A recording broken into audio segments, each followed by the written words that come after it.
আগের ভিডিওটির কন্টিনিউশনে বলি, গত শুক্রবার আমার স্বামীর যে পালা পড়েছিল সেদিন তিনি এমনি শারীরিক কারণে, তার ডে অফ থাকা সত্ত্বেও শারীরিক এবং কারণে এবং বিবিধ ব্যস্ততার জন্য যেতে পারেননি। কিন্তু ওখানে আমাদের যিনি আছেন গুরুদাস ভট্টাচার্য মহাশয়, তিনি আমাদের আত্মীয়র থেকেও বেশি। তার কাছে ওই চার্জটা দেয়া আছে, উনি যদি না যেতে পারেন তখন সেদিনের পুরো চার্জটা মানে তিনি সামলান, চার্জ নেন এবং যা কিছু তিনি সামলান, তার কাছে সব কিছু থাকে এবং আমার স্বামী পরের সময় মতো করে গিয়ে সেখান থেকে সেই তার প্রাপ্য জিনিসগুলো কালেক্ট করে আনেন। আর মায়ের কাছে না যেতে চাওয়ার জন্য নাক কান মুলে ক্ষমা প্রার্থনা করেছি এবং আশীর্বাদও চেয়েছি, শুধু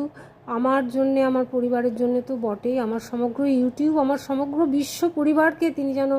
ভালো রাখেন, সুস্থ রাখেন এবং সুমতিতে রাখেন, যাতে সামগ্রিক শান্তি বিরাজ